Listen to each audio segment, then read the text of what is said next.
Firstly, we're going to hear from Tim Svenonius, who works as interpretive media producer at the Sfmoma, and he will share some results of some user studies he's done around the engagement around the specific content such as blogs and podcasts. After that, we have Sheila, Carey, who works as audience and programs analyst with the Canadian Heritage Information Network. And Sheila will be presenting her results from a research on social media using Canadian museums in 2009 and 2012. And after that, we have Lesley Langa, who is a research associate and PhD candidate at the University of Maryland. And she's spending most of her time analyzing Twitter and Facebook posts of a sample of 50 US museums. And she will discuss whether or not museums are using those social medias effectively. We are going to have some time for questions after each of these presentations. So I'll leave it to Tim to start first. All right. Thanks. So my talk is called Denizens of the Deep Web, Understanding Hyperspecialized Online Audiences. And the audiences that I'm talking about are really ones which have particular needs or habits or patterns.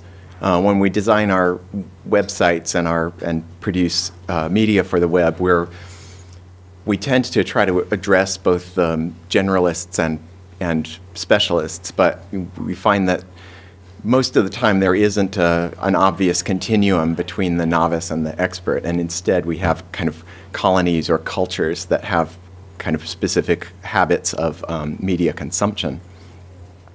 And that we, and these groups are served more or less well depending on whether we recognize them or how well we recognize those needs.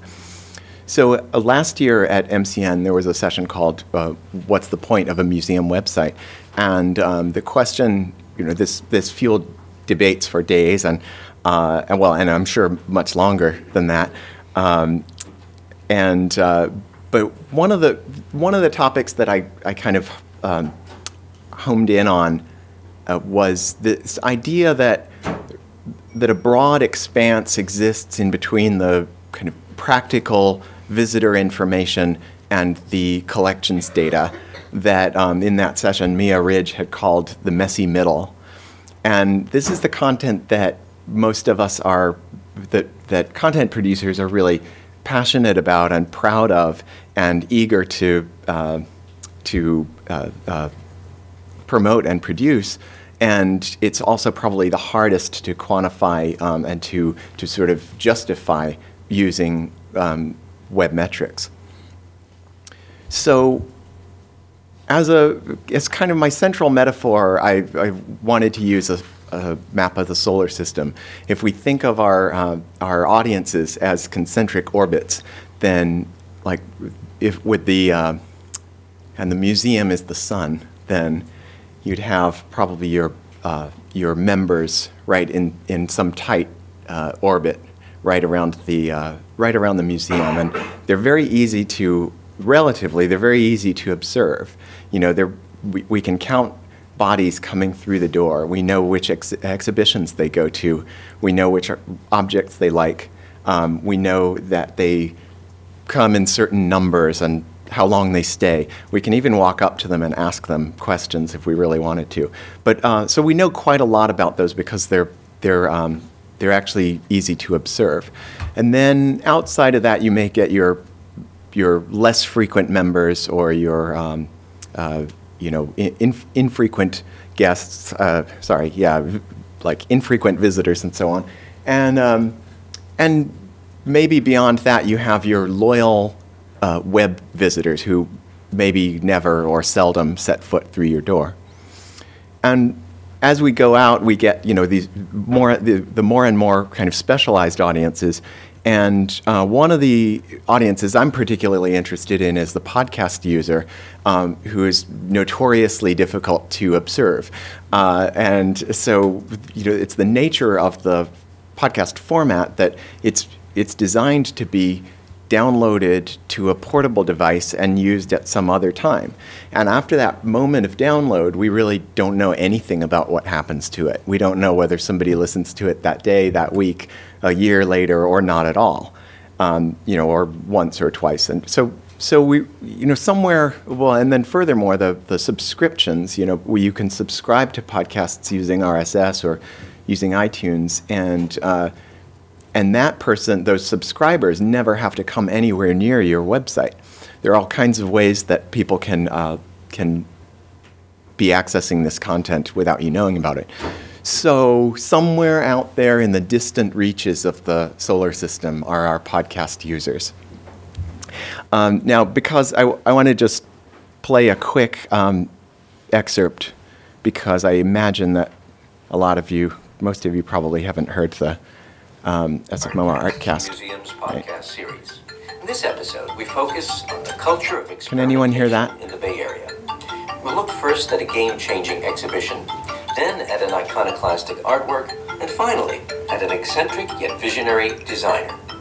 Going back in time, we will explore how simple acts can have radical effects on ourselves and on our culture. So that's just the intro to one recent episode. And the episodes are less than 20 minutes long, somewhere between 15 and 20 minutes long, and we release them every 2 months. Now, there are ties. It's basically, we use the exhibition program, the exhibition schedule, as a jumping off point, but they're not necessarily tied to what's on view. They don't have to be, and in fact, because they're infrequent enough where it would be an impractical way to try to promote what's on view, or and because we don't know whether people are listening to them now or at some other point in the future, then we sort of assume that there shouldn't really be a necessary correlation between what's happening in the museum and what's on the podcast. Now, so we conducted 3 different online audience surveys. The first was for Open Space, the museum's blog. The blog was established in 2009, so it turned 3 this year and underwent a redesign. And the survey mainly served to inform us of how well we were meeting our audience's expectations and needs. Now, the nature of the blog is very, very different from that podcast audience, because for one thing, there are a lot of people involved, a lot of contributors. They're sort of well connected with the museum, and blogs have kind of built-in feedback mechanisms. You actually, by nature, a lot about whether people are reading them because of sharing and commenting and so forth. And there's at least a post every weekday, if not more. And then the second survey we did was for the Sfmoma Art Casts, and so the Art Cast has been around since 2005, and it's undergone a lot of evolution in that time. When we first launched it, we were releasing an episode every month, and then it eventually went to 6 weeks, and now we release them every 2 months. But as I said, we have little idea of who actually hears it, how they consume it, and what they think of it. And we did one more survey on the general multimedia user. So for a couple of weeks, if you went to a video, audio, podcast, or an interactive feature on our site, you would get a prompt asking you to take the survey. And we promised one person a free iPad for each of these surveys. They all worked more or less like that. It was just triggered by going to particular pages. And so for these are the numbers we got. Almost 300 people completed the Open Space survey. That's the blog. 180 of those were repeat visitors. That was significant because if people filled out the survey and said this is the first time that they had visited the blog, well, we didn't discount those users, but we certainly treated them differently. We didn't take that to mean the same thing as if a long time, if a habitual reader filled out the survey. The multimedia surveys, we got 655. The ArtCast survey, we got 169 completed, and 52 of those were repeat listeners. So, the rest were first said this was the first time that they had visited the Art Cast. So, and that, that group becomes a little bit suspect because they may be there because they heard there was a chance to, they learned via social media that there was a chance to win an iPad, and then we don't regard them as a particularly informed Artcast listener. It's possible that what we do know about these online visitors, we could base somewhat on the overlap between the on-site visitor and the online visitor. So you see right away that the open space reader, the blog reader, is really different from the other two. The multimedia users and Artcast listeners, a quarter of those have never visited the museum. Then if you look at the open space readers, we've got 2/3 of them saying they visit 3 or more times per year. So it's quite a difference. Where do you live? The open space readers are also 2/3 Bay Area. So that's San Francisco, Oakland, Berkeley, et cetera, the outlying regions. Then if you look at the multimedia users and Artcast listeners, then more than half of them live outside of the Bay Area. So, it correlates with this idea that they visit infrequently or not. They visit the museum infrequently or not at all. Are you a member? I mean, this pretty much corroborates the same thing. You can see right away that from those 3 slides, you can see that the open space reader is closer in. They're more local. They're more involved. They're more likely to be a member, and then these the multimedia and Artcast users, like a quarter or a third, only a quarter or a third are members or former members. Each of these surveys had these demographic questions, and so the open space readers are overwhelmingly 25 to 34. That was definitely a new finding, and there's a precipitous drop off after that, like into the other age ranges. Now, when we are looking at our, I hope everyone can read these tiny numbers. If I need to, let me know if something's illegible. I know that there's going to be some fine print in some of these. When we do any kind of surveys with our on-site visitors, we see a pattern much more like the one in the center. So you have these kind of twin peaks at 25 to 34. 45 to 54 with a dip in between. And we see that with the on-site visitor especially, except in a more pronounced way. And then we don't see such a steep drop-off in the over 65. We have plenty of visitors on site over 65, but it's clear that not as many of them use our multimedia or probably visit our website, period. So then the open space reader and the multimedia user look very, very different, and then it looks like the Artcast listener is somewhere in between, where there's still a tendency for them to be younger on the whole, but it's not nearly as extreme as the picture you see of the blog reader.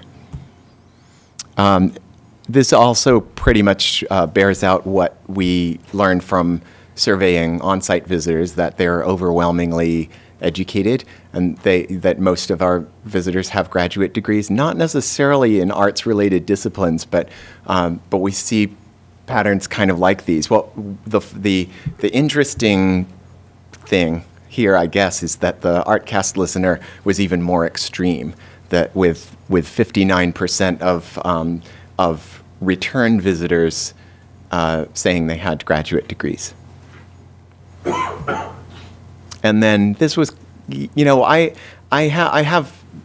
kind of ambivalent about asking all these questions. I always feel like in surveys when I see the demographic data, I'm like, yeah, we know that already. And then once in a while you see something that's a little bit surprising, and then then you remember why you ask these questions all the time. But so clearly the open space reader has a lower income bracket. This is so the blog readers are making less money than the general users, but that seems to go with the territory. They're younger. They're probably artists. I would say that if we survey our on-site, I don't have data on hand, but I would say that if we surveyed our on-site visitor, that we see a pattern more like the one in the center, with a bunch of wealthy people, a bunch of people whose household income is over 100K. Not to say that that's wealthy, and just generalizing. Once again, Artcast listener is kind of somewhere in between. It's like it's at neither end of the spectrum. So we asked, on each of these surveys, we asked a lot of questions about the content, what kind of content you like. And there are many of these, kind of many variations on this line of questioning. And so, so I'm only going to show you a few examples, a few representative samples. But this was for the multimedia survey. So this is the broadest audience. 655 people responded. On the left, the artists, okay, so I'll just read them off. It's artists, Sfmoma curators and staff, art world experts and art historians, local celebrities and personalities, museum visitors, and the last category is doesn't matter as long as the story is good. So it was not a surprise that everyone wants to hear from the artists. That has been borne out by any number of surveys and focus groups we've done with our mobile tour, audio tour and things like that. Everyone wants to hear the artist in their own words. What is more of a surprise is how sort of quickly it drops off after that. That the second most popular was art world experts and art historians, then Sfmoma curators and staff, etc. Now, one thing that is really important to remember is that these are people who are coming to your site. They are predisposed to like what you have on offer. They are either interested in your museum or they're interested in whatever it is you have to offer. So it's important to actually periodically look at it without the love and like and look at the at the other part of the spectrum, the neutral to dislike. And if we do that, if I filter, so this is the same chart with the loves and likes filtered out, and you see that there's you see that our online visitors really dislike museum visitors. There's you see a lot of animosity there, and even the neutral, they.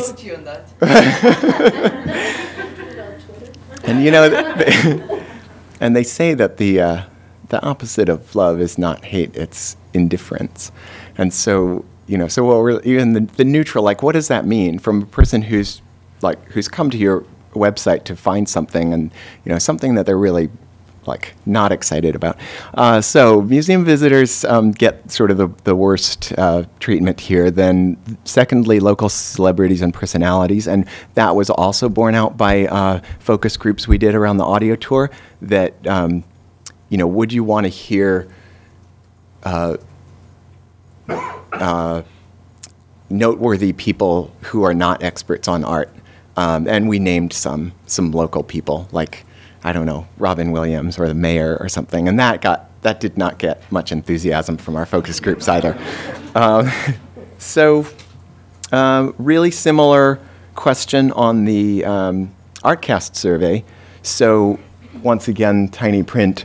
So the first one is artists exhibiting at Sfmoma, nationally or internationally known artists, local artists, Sfmoma curators, behind-the-scenes staff, poets or writers, offbeat, off-the-wall surprises, and lastly, doesn't matter as long as the story is good. Now, these are representatives of things, representative of things that get included in the Artcast, so they were not arbitrary categories. And once again, we see on the left artists exhibiting at Sfmoma, and nationally or internationally known artists get the most love. And the third category, local artists, it's considerably lower, but those are all the artists. Once again, everyone's saying we want to hear the artists, and notice that they're not particularly. This is not a very local audience. This is not somebody who's really concerned about whether this is about something happening in San Francisco. That kind of comes out. That was one of the things that we were really interested in. Is like, is this audience a local audience and interested in local things? Once again, filtering out the loves and likes, we see that poets don't get very much love. Poets and writers are fared the worst in this survey, but Sfmoma staff didn't fare much better. So it's the next in terms of dislike or indifference was Sfmoma behind the scenes staff, and then next, thirdly, was curators. Now, it's really hard for us to know what to do with that because our Artcast is loaded with curators. We're always, we're always asking our curators to talk. But I think that this reflects not the content that we're actually delivering, but it's like a public idea of a curator. It somehow sounds boring. That's my best guess. So, because I believe that we choose the content that we think is really riveting. And so I'm running out of time here, but real quickly, this is just a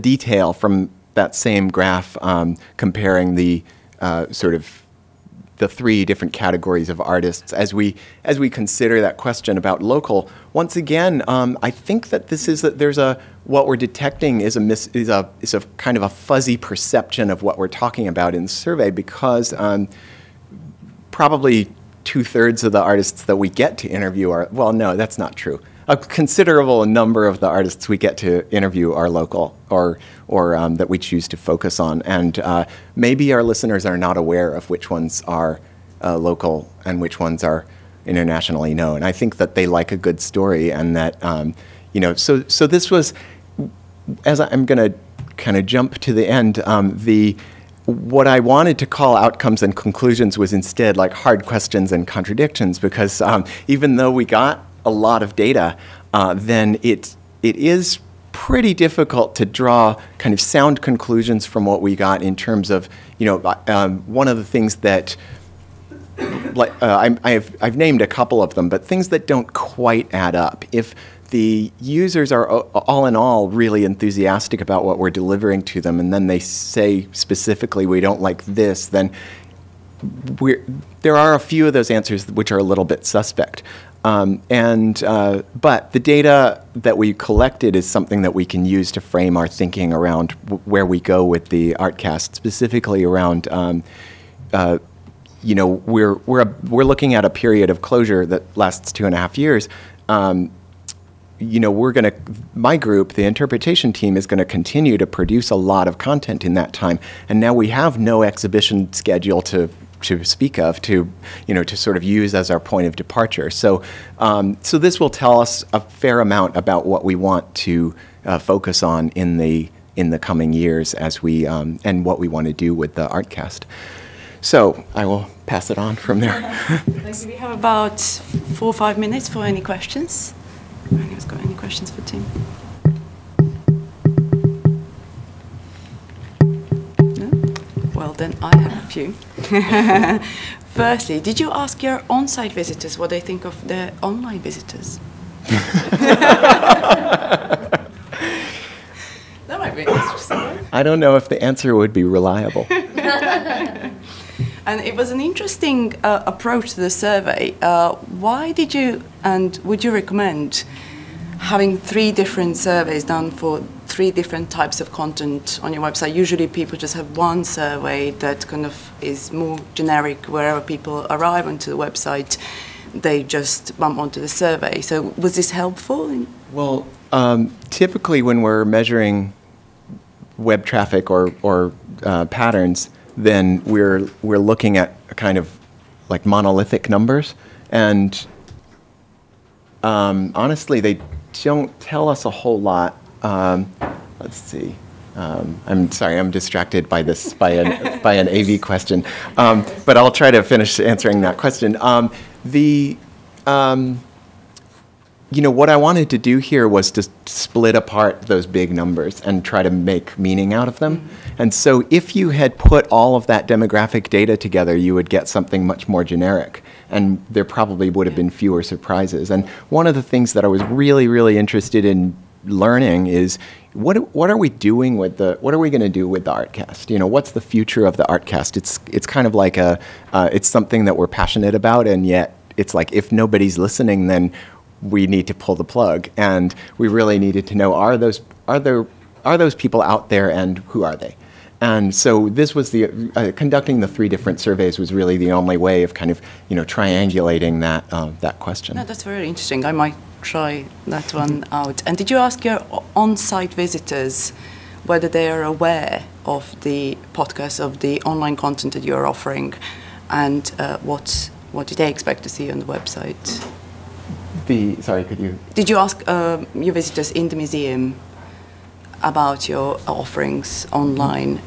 Were you aware of that? We haven't. Yeah, but by and large, when we do that, we learn that the on-site visitors hardly know anything about what we produce online. In fact, we find that even visitors to the website don't have any idea the depth or the wealth of content that's there. They're usually coming for some particular informational need, and they don't dig deep. So I would say even our web visitors don't know much about what's online. Okay, thank you very much. All right. Thank you.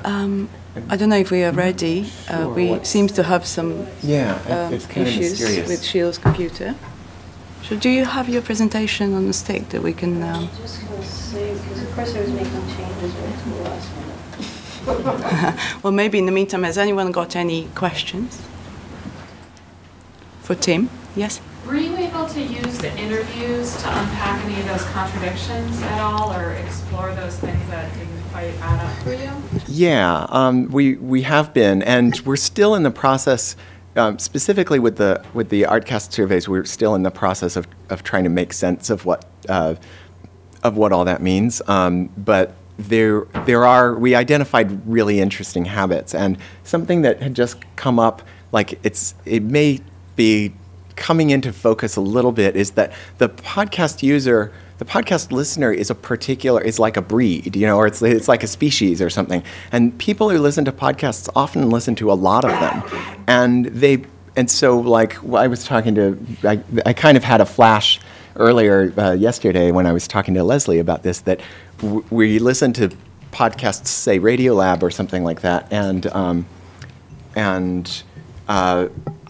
not a science guy, and I love the Radiolab podcast, and it's quite possible that a lot of people who do listen to the Artcast are not really art people, or, and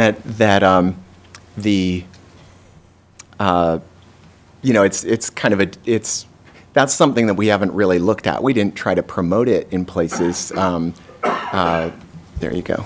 It's there.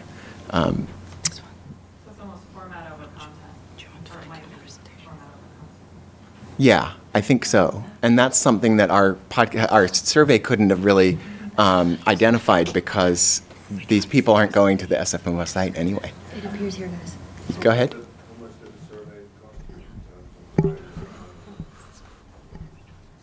I would have to get back to you on that, because I don't have the number. I mean, I can tell you how long it took.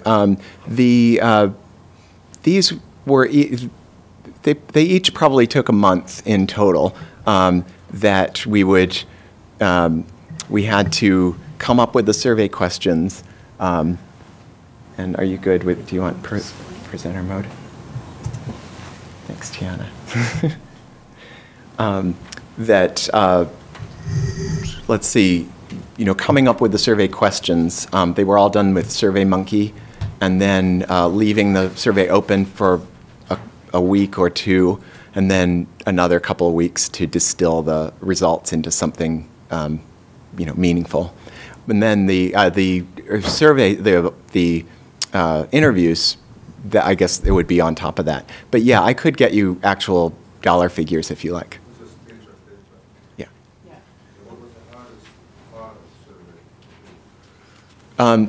One real challenge was getting people to respond to, getting enough numbers on the Art Cast survey. We did promote it via social media, but I think that had a sort of a backfiring effect, because then it attracted a bunch of people who didn't know what the Art Cast was. So then the question, the hardest thing is really like reaching those people, which was, as I said, so much easier with the blog users. It's just a much more engaged group. And then when we did the third survey, we were more strategic about not mentioning it via social media, so that only people who would come to the site for a particular purpose were getting offered the survey. Right. Thank you very much. If you have any further questions, if you keep them for the end, and then we'll see if we get enough time, or you can come and ask Tim after the session directly. So now, Sheila, I think we are okay. We can see your presentation. Off you go. Technology, I have to say. Okay, so as the slide says, I'm talking about measuring Canadian museum use of social media. Okay, and what I'll be talking about mostly is a 2009 study that we did on the use of social media by Canadian museums, and then a follow-up to 2012 to see how the situation had changed in how museums were using social media and how effectively they were using social media. I want to add the disclaimer right away that unfortunately, this is research still in progress, and we haven't finished all the regions of Canada. And I also probably came up with more questions than answers, which I think is going to be a theme from today. So just quickly, if you're not familiar with CHIN, we're a government agency that works with Canadian museums. We provide information on managing digital content. And we also have a public-facing website that's the Virtual Museum of Canada, where we present content from Canadian museums. So in 2009, we looked at over 400 museum sites from across Canada. Of those 400, at the time, 180 were using some form of social media, and definitely Facebook was king, with 170 of the museums being on Facebook. I used social media broadly. I was looking for any kind of engagement that museums were undertaking. One of the big things that surprised me in 2009 was that 125 of those 180 museums had no mention of their social media activities on their site. So it was really that the social media activities were existing sort of in a silo in a lot of the cases, which is definitely not an effective use, and I'll talk more about that. Also, because this was the first time I had undertaken any research like this, so I sort of stumbled along and developed my own methodology, and we looked at the websites. We also looked at what they were doing and sort of wrote a commentary on, they posted frequently or they didn't post very frequently. Sometimes we were seeing Facebook accounts that they didn't look like official accounts. It looked like maybe somebody's personal account that they were running for the museum, and they hadn't really made it an official institutional account. Then one of the things that I wanted to do in 2012 was to look at the situation again. And there's been one of the things that I was interested in that isn't an answer that will come out of this, unfortunately, but there's been a lot of discussion in the last year or so about the fact that people are making decisions about travel and destinations using word of mouth, they're using blogs, they're using social media. And that to me was something that I think should be of interest to museums. This is from a survey that was done where they were looking at people who, in their survey group, were likely to visit museums. And you can see at the top that people are using a lot of online information to base their decisions on. And again, you see another graphic that travelers are changing their plans according to information they have found online. Just quickly go through these. Something else I'll talk about, TripAdvisor is a big source of travel information for a lot of people. It is very much users' opinions. It's not paid for advertising. And again, just more on the same topic, that these are sites that are getting a lot of eyes, and they're destination sites, basically. TripAdvisor there. Okay, so we get to 2012. Because this year I was using a methodology that had already been established, it took longer to do. So this time we have so far only looked at 75 museum sites and their social activity. And I used a scoring grid to quantify their effectiveness. I just want to say that I was looking particularly at the top performers. It was not my aim to make any of our Canadian museums look bad if they didn't perform that well. So it's really to see what kind of good practices are there in place in those museums that performed well. And if you represent a Canadian museum that I don't talk about, it doesn't mean you weren't one of the top performers. I just chose a few to profile. So as I said, we haven't graded all the museums yet. And the 2009 ranking, I basically looked at how many activities were going on, so how active the museums were, and then a little bit of qualitative information about how they were using the social media. Then in the spring, I came across this report called Becoming a Digital Nation, which is it's a report by an independent institute that evaluated provincial and territorial Canadian government initiatives. So they graded sites on various aspects, and they had a ranking system where they awarded points for various social media activities. So how effectively, in their case, provincial governments were using social media. And I thought this looked like an interesting jumping off point, since I wanted to redo my research, and I thought, well, this actually gives me something quantifiable to look at. I also looked at websites and noted where they're doing different types of interactivity. One of the things I realized when I started to look at the results that I had in the Canadian Museums membership, we have institutions like arts, science centers and botanical gardens and aquariums that aren't necessarily what you would call collecting institutions in the way of having collections information online. So I kind of skewed the results, I realized, when I had adjusted their museum methodology. So I really, for the analysis, really just focused on social media use. Okay, so in 2012, as I said, I looked at 75 museums this time. Facebook is still king. One thing that really jumped out was that there was only one museum of the 75 that was not on Facebook, and that compares to, can't remember the number now, but there were, it's almost 100%, and the percentage was different in 2009. Twitter is second, and it was not in 2009. It was somewhere behind. Only 10 museums are not on Twitter. Of the social media accounts, the platforms the museums were using, overwhelmingly, if they're only on two, it was Facebook and Twitter. Also, this time around, Pinterest obviously popped up. It wasn't there the first time around. And there are some museums now linking directly to TripAdvisor, which I thought was interesting because it's not something you have any, well, you have control over what you post in response, but it's not something that you generate the original content on. The comments come from visitors.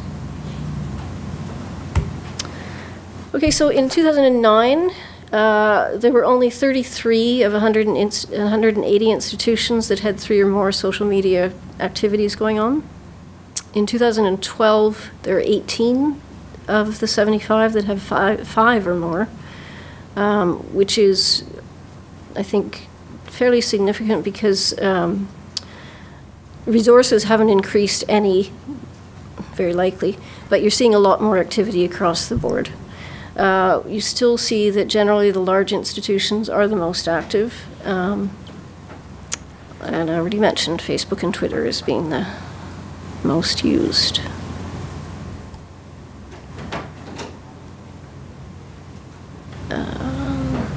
Yeah, so in 2012, a lot of the institutions are the same ones that were doing well in 2009, based on the information I used in 2009. And this is just, it's from one of Canada's national museums that you'll notice they have a link directly to TripAdvisor on there. So to get an idea, so this was looking from an outsider perspective, looking at what's happening in social media. Then I chose to profile a few individual institutions to get an idea of what's happening within the institutions and ultimately to come up with best practices. Some of the questions I used when I interviewed the people in the museums were based on the questions that were used in the Culture 24 Action Research Report in 2011. So I'll start with the Museum of Healthcare in Kingston. It's a very small museum. It only has 4 full-time employees. It's in Kingston, Ontario, which is a tourism destination in Eastern Ontario. They also have students and docents. They are a specialized museum because they're the only healthcare museum in Canada, and they are housed in a National Historic Site. And there's a look at their website and their social media icons up at the top. That was something that was a definite improvement this time around, that museums have integrated their icons across the board pretty much.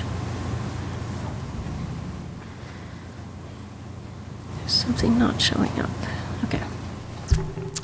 So they have a policy that's not in place yet. They've sent it to the board for approval.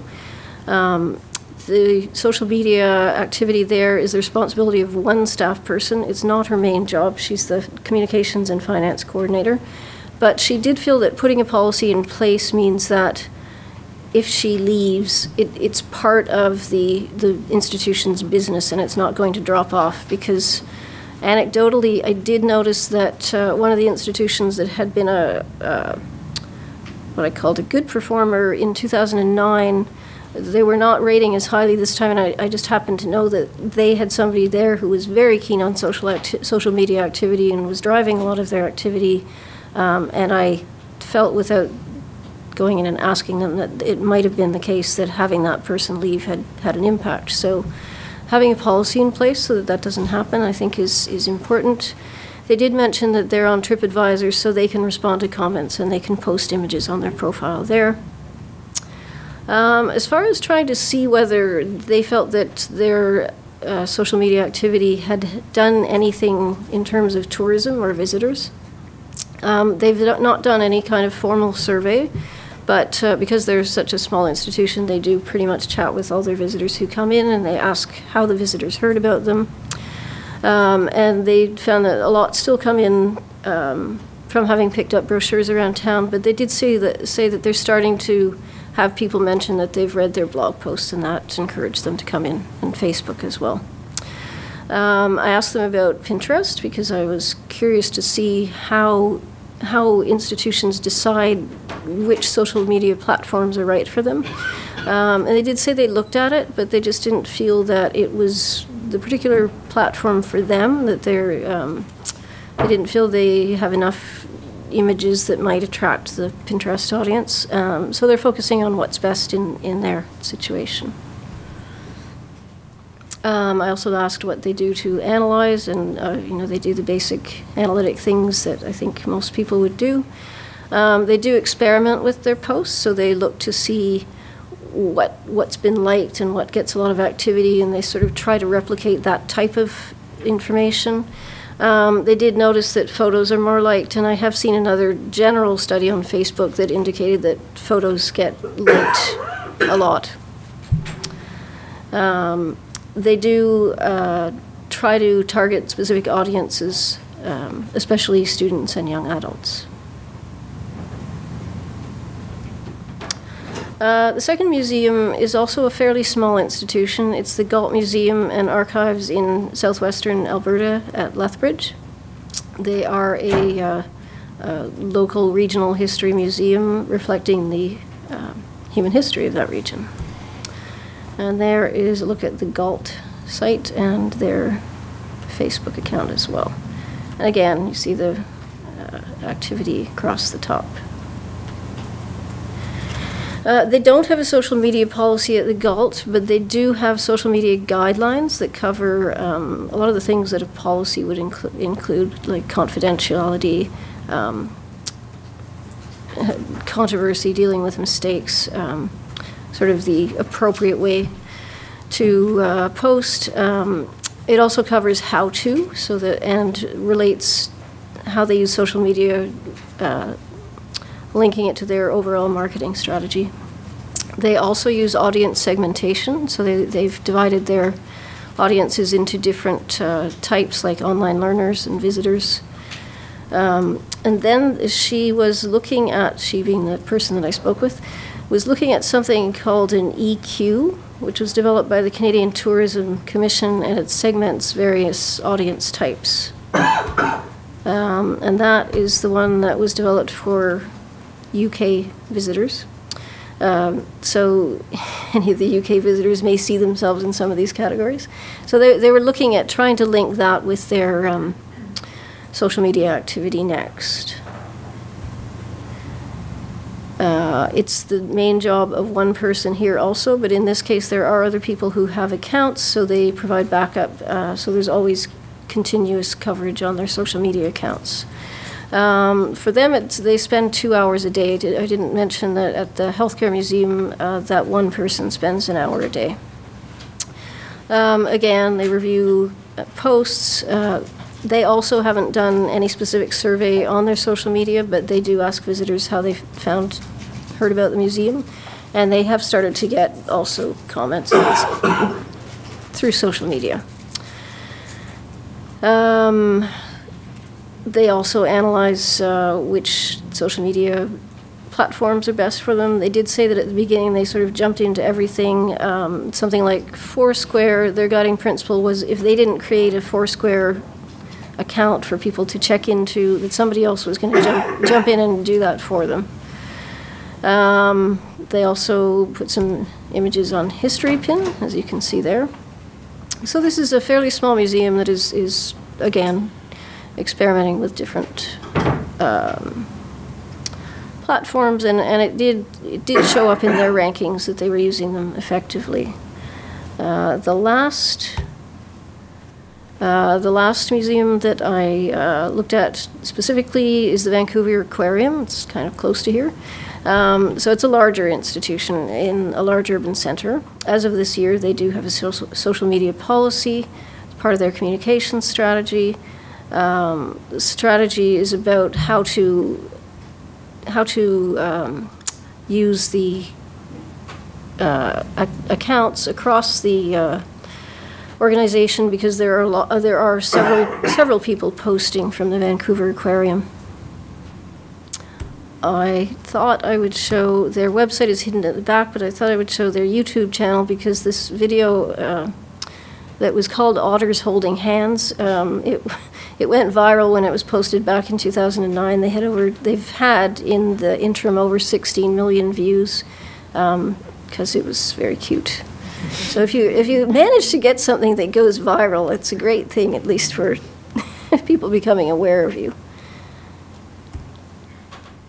They do special events for their social activity, so they have blogger events. They have found that people have told them when they come to the events that they heard about them via Twitter, in fact, the blogger had posted. So there's also cross-pollination they're doing. They also play around with social media, but they interpret whether or not each social media platform is going to have a dedicated manager, and they look to see, are they going to be able to maintain it, because it's not good to just, start something and then drop off. So since there are so many social media platforms, how do you choose? And this is where I said I didn't get out of this how well the engagement is serving them, but I did find out what are good practices. One of the things that actually I found interesting was a survey that was done by Museum Next in the UK, where they asked people who are following museums on Twitter, who did not work in museums, what they want from a museum's Twitter account. And I thought it was very interesting that almost 99% said that Twitter should be used to inform them about exhibitions and events. So people who feel that you shouldn't be just talking about yourself, it's okay to go ahead and promote your events. Just quickly, Facebook.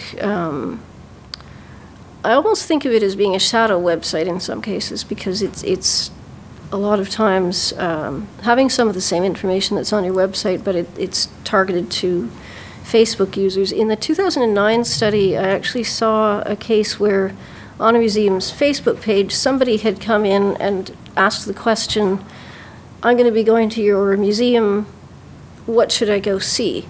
And unfortunately for that museum, it was a lost opportunity, because they weren't having somebody monitor it all the time, because a comment came back 2 days later that said something like, I hope you had a good time.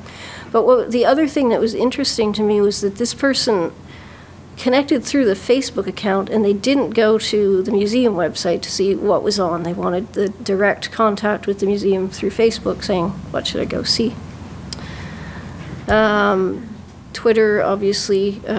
So again, this is just to say that we target specific messages to the various platforms. I'm just going to zip through these last bits. Facebook versus Pinterest. Pinterest, one thing I found interesting, because there was some discussion in the UK in the spring about Pinterest, and in the American users of Pinterest are overwhelmingly a female demographic in its crafts, and the UK ones, the demographic was a little bit different, and I thought that was kind of interesting. I'd be curious afterwards to know if anyone has any thoughts on that. So for instance, if you have really good images of your shop, you might want to post them on Pinterest, because you can directly connect to your shop from there. And also, if you're an institution, like one that comes to mind in Canada is the Bata Shoe Museum, and they indeed do have a Pinterest account, because there are a lot of people looking at fashion and things. Just go through there. So I thought it was interesting to see from the perspective of how much time do small businesses spend on social media, and put that in perspective if you are a small institution. And also this social media checklist I thought was also something useful. Okay, so takeaways. It's not going away, social media, but there is a need for museums to prioritize. It is useful to think about audience segmentation as part of what you do. It seemed to me to be clear that formalizing social media usage in the institution was helpful. And the last line is, I think there's a need for more research. I would like to really be able to get into that question of how engaged are these people. So I know from looking at this that the museums are using social media effectively, but then the next question I'd like to know is, and what is it getting them? So that's it. Thank you very much.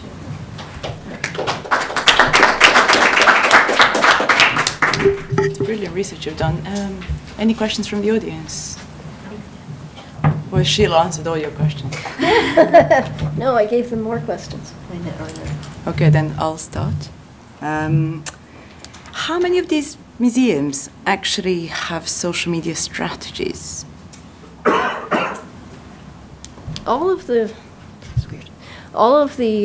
museums that I specifically targeted to look at do, and I would like to, when I go back and finish analyzing the data and get all of the museums looked at that I plan to look at, then I would like to ask more of them. In this case, I only targeted 3 because there wasn't a lot of time. But so all of the ones who look to be, using social media really effectively did in fact have, if not official policy, they had guidelines and strategy. So it's not something that somebody is just jumping in and doing any more. It actually so is there is a formal. correlation and different levels of maturity in terms of using social media and actually knowing what you're doing and your effectiveness, which we can draw some conclusions out of that, I suppose. It's really interesting. I actually wanted to ask you whether you will be doing any comparative studies between not just covering Canadian museums, but UK, US, and across the world. But I think you just mentioned that you want to. Would you like to do something like that? I actually think there's somebody sitting to my right that would probably have some information that would be useful to compare. Yeah, absolutely. Well, that's a nice introduction then to our last speaker. So, nice to sit down. Sure. Make sure this is all right. Getting the okay. Okay. So I have some comparative information. The question that is the title of my presentation is, does social media help museums broaden participation? And I think participation is a really difficult thing to sort of get a really good handle on. And I think it is as undefined in our field as in the term engagement. But I do have comparative data, and I'll sort of show you some of that in relationship to what Sheila just told us. I am a PhD student at the University of Maryland, and I'm in the information school, which also means that my interest in some of these questions for my dissertation really rely on understanding what the web-based technology and what the tool is, and also what user behavior has to do with that, and how these tools are sort of native and what the sort of structures are of them. So I'm not looking at this from the institution perspective per se and what their investment is, but it really is about what is going on inside the social media. And I really started with a sort of framework of the idea around participatory design and sort of the co-curation and some of these other kinds of ideas and these sorts of phenomena that were going on inside the museum space, while simultaneously we saw a lot of explosion in social media over the last few years. There is one study that I know of that was published in 2010 in Museum Management and Curatorship that looked at 5 different countries about what kinds of things and what kinds of tools they had across their websites. The data is from 2008 in that study, so it's a bit old, at least in terms of the internet. But they did find that 2.0 tools represented less than 10% of all the activities that museums across, like I think Italy, Spain, the U.S., U.K., and France maybe. I think that's it. Could be wrong. It's something like that. And regardless of that, I mean, we've seen also a lot of adaptation across also the concepts from the idea of building community and two-way engagement and this sort of different mode in which museums relate to the idea of community, and studies that sort of complement that and say that if we're going to utilize these tools and these sorts of structures, we really have to adapt to the information world and the way in which the information infrastructure is actually forcing us to react and act in different ways. So I really constructed sort of a simple premise of a couple of basic research questions because we don't have data about U.S. museums, specifically more than what I showed you in that 2010 study, which was a handful of museums. I mean, literally like 5 or something. So I really wanted to look deeper sort of into the U.S. context and sort of wanted to know, first blush, what are we doing? How are we using these tools? And then what is the degree of participation inside, like specifically Facebook and Twitter? I purposefully have a sample of 50 museums. I know that's not obviously the entire landscape of the museum community, but I wanted to get, as like I said, a first blush. And I utilized Facebook and Twitter search tools in order to sort of find out who was actually participating. Instead of me picking the museum, I wanted to see who comes up in these search engines and sort of who comes up inside Facebook and Twitter to know how these things, who's actually there. And the reason why I sort of focused on Facebook and Twitter is because I'm actually really curious about community and communication strategy and about social media guidelines inside the institution, but I thought that the text-based social media might give me the actual evidence of what those strategies are, as where I might not be able to completely understand that if I looked at just a podcast or a YouTube channel or something that was a slightly different media. But the museums that I picked for this sample are both Facebook and Twitter users, so keep that in mind, I guess, because it also couches a little bit maybe of some of the findings that I have.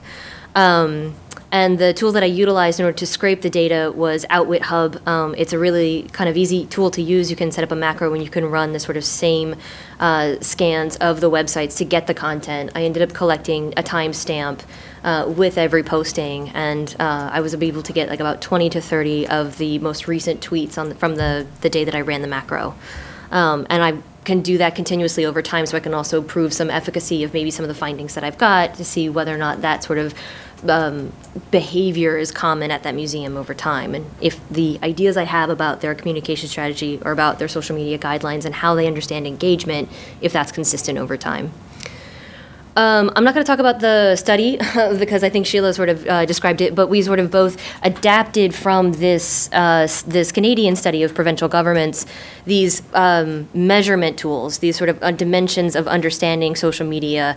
And the reason why I think it works really well is because it's a sort of proven dimension of understanding what these are, but they also are a scale up in a way from utilizing lower levels maybe, or so I'd say different levels that scale up in the social networking capacity of the museum. And that way I was able to gauge certain types of behavior throughout the course of looking at these different dimensions. I also wanted to say that I'm only going to be presenting the Twitter data today because the Twitter data, I think, sort of shows you a little bit of a cleaner story about exactly how we want to talk about engagement specifically. And so the first thing that was really kind of interesting to look at, or the first dimension is content here, because the other ones are sort of just at first blush, what are they doing, how many followers, kind of getting an idea of what the sense is. But recycled content, whether or not they're utilizing their own original content more often, and the kinds of use of the platform that they're actually adapting to, whether or not they're utilizing replies and retweets and hashtags specifically for Twitter, whether or not they're linking out to other social media presences that they have. Like I said, all of the museums in my sample have both Twitter and Facebook. So I also wanted to know, sort of what I see across what their approach is, and whether or not some of the content is live, which I can gather through that timestamp that I have and the Twitter ID postings that I have, which are unique identifications of each post. So it allows me to deduplicate any information within my data sample. Frequency, I had to augment a bit because I had sort of the first 3 once a month, frequency within, and then once a week to every day, and then whether or not new content was being posted every day. But I augmented to add several times a day because that actually needed to be counted. And I think that's an important aspect of whether or not these tools are, especially Twitter, is being utilized in that sort of rapid fire way. I think that 140 characters sort of indicates. I'm going to talk a little bit more about engagement here. You'll notice that it looks a lot like frequency, and it is a measure of time because the way in which I was looking at content and time together is how engagement is understood. And within that, there's a lot of variance about what is actual engagement, and the kinds of things that got coded really do sort of span a really wide breadth of what museums are doing. You will also see that I augmented this one to understand who is not engaging at all, right? Because I wanted to sort of know across my sample, not representatively of the museum world, but just as in what does Twitter mean and how is it being utilized in terms of engagement, wherein the tool itself is a conversational tool. The tool itself is discussionary based, and then who's not utilizing it in that way, and and how does that look? I should say that I'm going to talk a little bit more about this when I sort of present the findings. So, and if you have additional questions, I can clarify that as well. But from the sample that I had, I really sort of found, I think some of the things you might find are, relatively obvious. The platform tools, are being utilized. I would say that they lean more heavily on replies and retweets, not so much on hashtags. And then the multiple social media channels, the ones that are linking between their Twitter and Facebook, linking between their Twitter and their Instagram, linking out to, sort of shortened URLs for other things. Those sorts of connections are sort of there. I didn't see as much live content, and I was able to sort of find just a few examples of that because the you can check by the timestamp whether or not some of that and with the hashtag or with a sort of like content is being channeled one after the other. Frequency is, I think, kind of what I expected. So once a month or once per week, it sort of scales up from there. And then most of the people who are posting every single day are posting several times a day. So those tend to be the same museums in the same sample, or in the sample, I mean. And then just a quick blush at what engagement looked like. The dimensions were really to find out, like I said, to understand where content and frequency sort of meet, and to look at how often they're engaging with other users, and seeing how often Twitter is itself a conversational tool where they're replying to people or engaging them in a conversation across the platform. And the 27%, as it says, it scales up from once a month to every day. But there was a majority of Twitter use by museums in my sample who were not utilizing engagement at all across the platform. And I will sort of say that I think some of those things that fall into the not at all category and are less participatory and less in terms of engagement, and how I understand engagement and how I coded it, fall into some of these core content areas, right? So it's public relations and events announcements and facts of the day and some of the retweeting of other institutions. But the things that sort of fell into the front side and the maybe other side of that scale into greater participatory behavior really shows things like games or co-curating projects or things where they're live tweeting and replying back to some of the people who are engaged in that other content. So I kind of left this last slide sort of open, as you can see, because I think we sort of wanted to have a kind of a conversation about some of the difficulties and some of the things that we also, like we said, we sort of all had more questions at the end, right, I think, than we did conclusions. And I think that some of the things that I think that I saw, at least across some of the data that I had, was about utilizing, I think, as you sort of said, Museum Next has also found that it is more of a PR tool. And I think some of the things underlying some of that is also that Twitter itself might be a tool that's utilized by PR teams at museums, wherein education departments at bigger institutions might focus more on some of those different kinds of media like YouTube or maybe Pinterest or something where there's an active engagement of other users. And some of that kind of behavior exists in the other platforms. So Twitter itself doesn't necessarily live in all spaces or maybe all activities of the museum itself and in their core business. And I kind of wasn't really sure whether or not the engagement itself seemed like it was native to the tool. I think I only found one museum that really was conversational in a sense that there was an active dynamic, an active two-way conversation happening in Twitter between the museum and the users who were replying to that. That seemed more as if it was an agile kind of reaction, I think. And it might be because that Twitter feed is in the hands of one person who's maybe structured in such a way that the museum is not, I don't know exactly what their purposes are, I should say, but my takeaway from that content was that the interest was in creating always in a dialogue that's sort of separate in any way. It doesn't matter if it's in person or online. So, but I guess we can sort of open it up for some more questions. Yeah. Any questions? I have a question for the audience. Oh, yeah.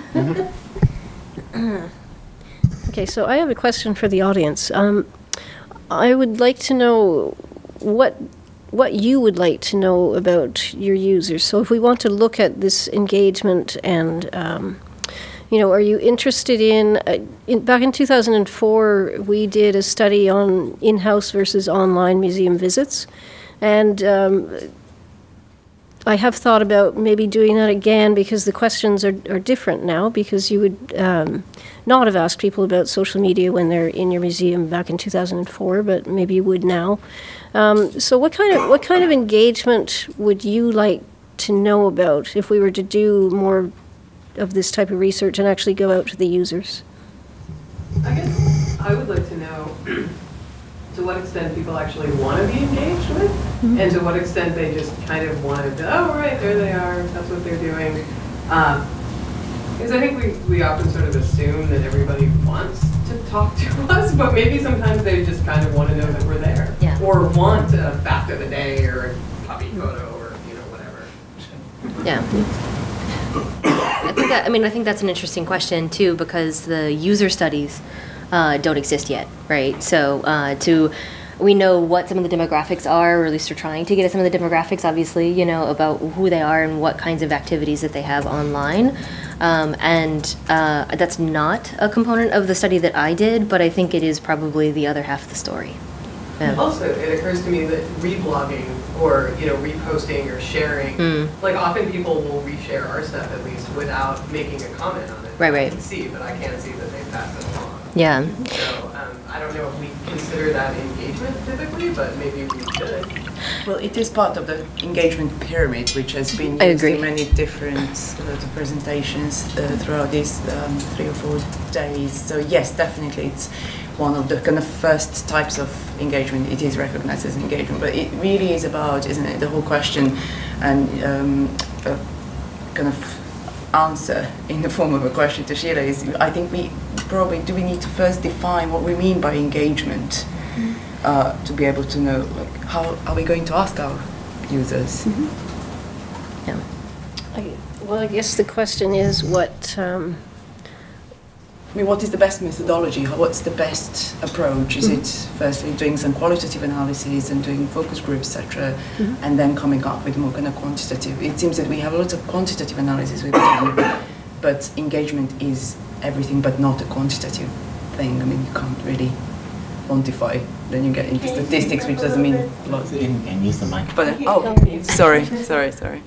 I just say that for me, engagement isn't really about quantifying things, but really about the quality, and that kind of analysis needs a lot more time. But that seems to be something that we are lacking in the museum community.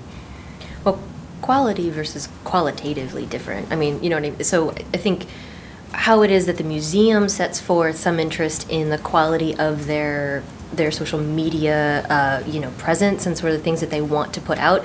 The qualitative experience, I think, I mean, at least the study that I wanted to do was really about, you know, what is the interaction? I mean, the tool itself, it dictates some kind of behavior, right? So it is, I mean, I guess I was thinking that you were saying it's quantitative. Yes, I presented some percentages for sure. But I mean, the actual content of what I was looking at was really the text itself to reveal to me what am I understanding from the museum and the actual dynamism of that relationship. So. I suppose I just want you to kind of follow up on Sheila's question. I guess the question to me would be, what is it the museum is trying to achieve? Is it I guess because of the studies about people looking at social media and online to make decisions about going to places, and I know there are broader kinds of engagement, but I was interested in that. Like, is it actually encouraging? Because institutions are, you know, they've already been spending a lot of time on websites. They're now increasing in spending time on social media. So I think the question for me is what do they want to achieve? Is it that they want to drive people to their website? Then, you know, maybe that's happening. Yes. Do they want people in the door? Of course they do. We need more of that research. Well, I have a question from you, but just the man in front of you had the first. Do you still want to ask a question? No. Thank you for the presentations. I agree that engagement is many things, and I think that what I saw today is that people were trying to operationalize it in different ways, and there won't.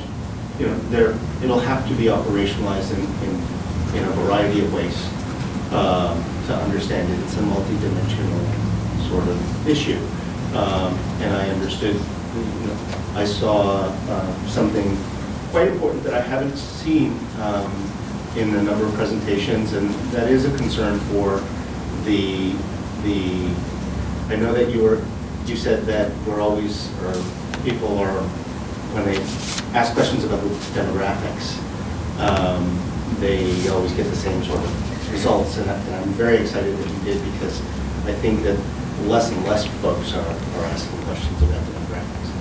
But I wanted to ask about some of the engagement measures. It does seem as though there's a social network phenomena at play. That the first one was about a relationship between just a few people, and then the second one with the hashtags is branches the network out. And so is engagement then, with the way you've operationalized it, almost a network phenomena, describing the fact that you're just getting the word out or making connections with more people? Or does it have to do with the fact that people are burning more calories with each step? That is, when you receive it and you read it, that's amount. If you re-send it, then you're burning a few more. I mean, so how do you understand it? Well, one of the things that, and I can't remember the exact wording of the criteria, but one of the things they did get rewarded with points for was whether they were using social media just to put out things about themselves, or were they making other connections, so the hashtags could be related to other things. And so that was measured, that was in there. It was something that if they weren't doing it, they didn't get a point for it. Okay, so that if it was about the institution, it was less. Oh, no, it's just that there was an extra point for people who tweeted about things beyond just their institution. They were connecting to other things going on. And sort of a scale up, yeah. Right? So that's why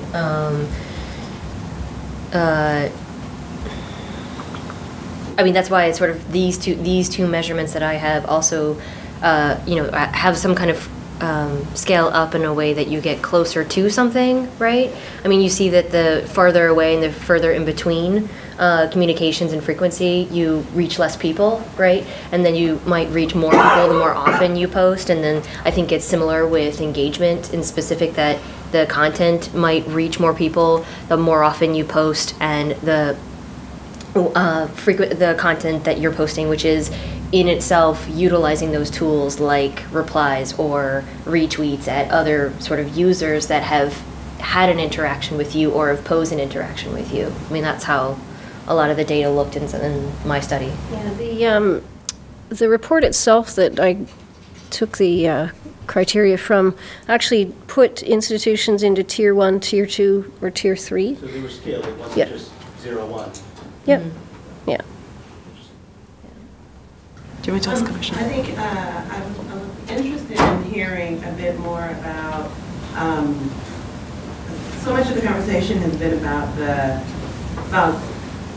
tweeting and all these social networking options, and all of those were developed initially for people to socialize with each other. Mm-hmm. So once again, museums are co-opting something that was really hyper-personal and making it institutional. And so one of the things that I think is fascinating is that there's lots of conversations about, this very personal thing where you get to opt in and create and curate the community that you want to be in. And then the institutional voice that seems to have no personality.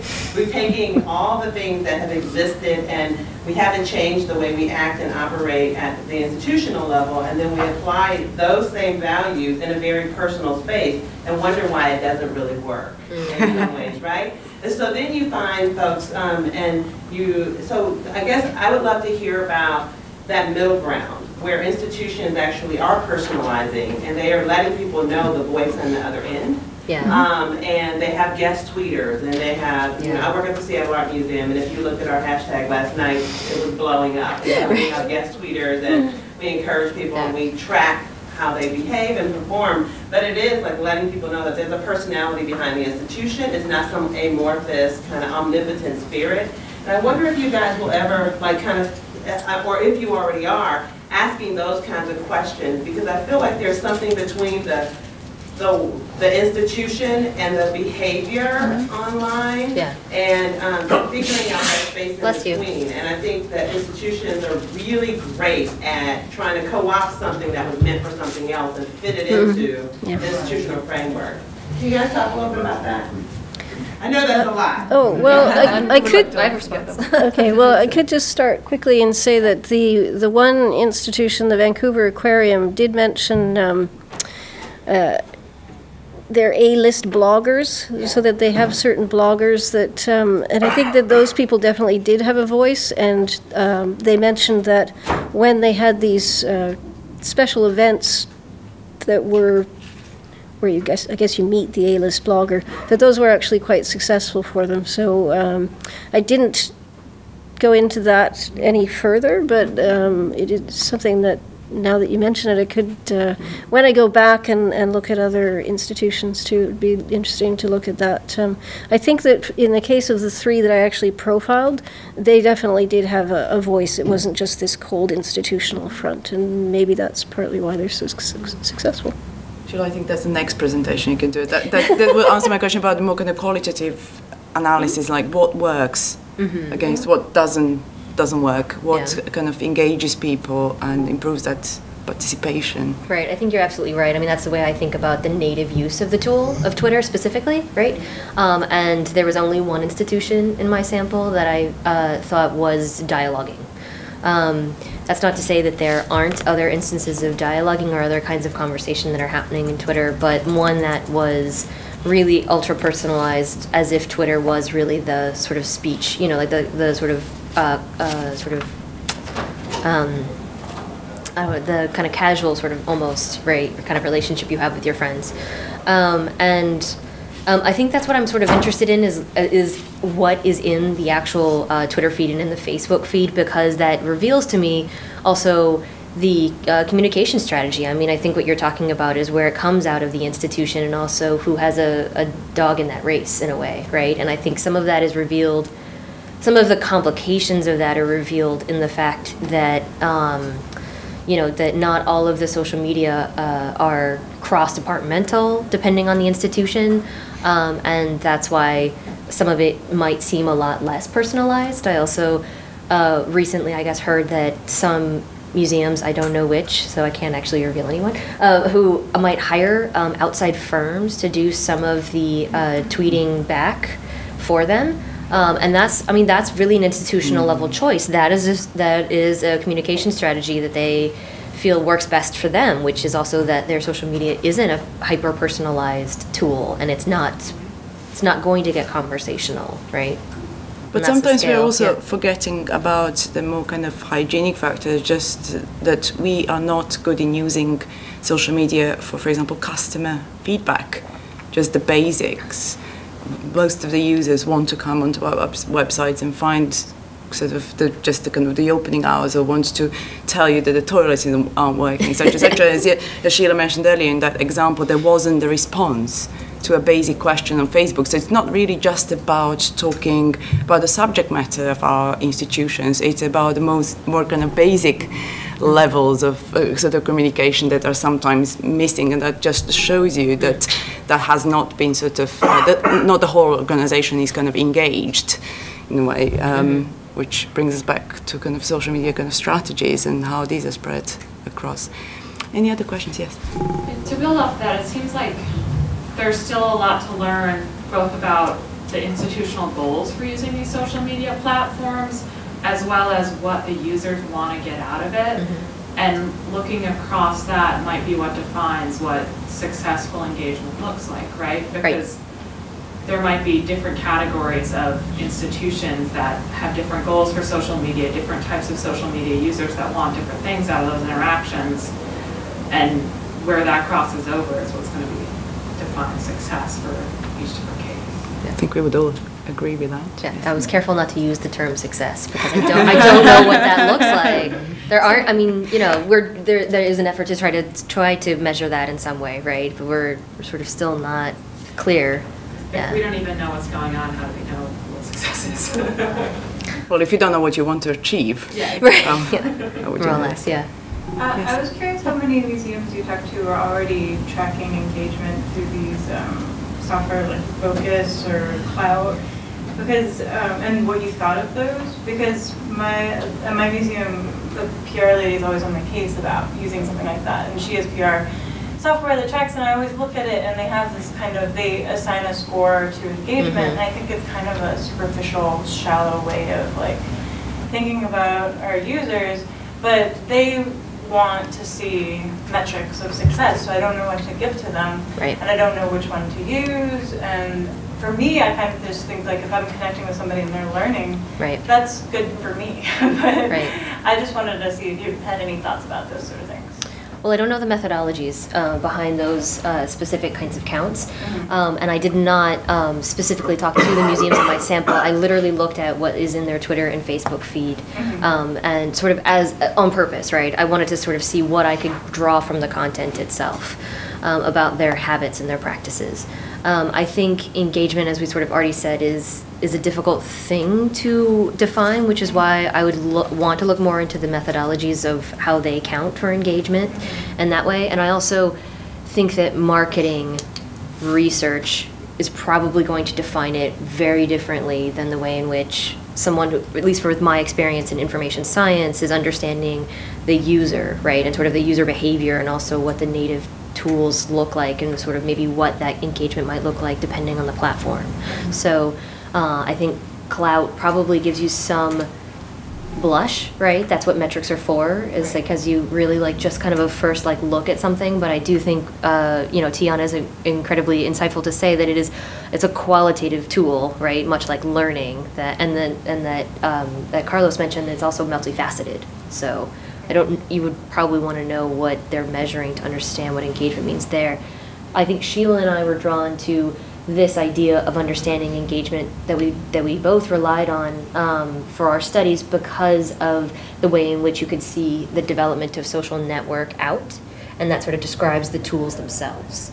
And that you could see some of that qualitative difference as you could see more of the use of the tool, but not necessarily because I mean, I really thought interaction sort of was the kind of like peak maybe, but you know, I think there's still a lot of determining what is in the middle there, you know. So I'm not sure if that totally answers your question. But yeah. Okay.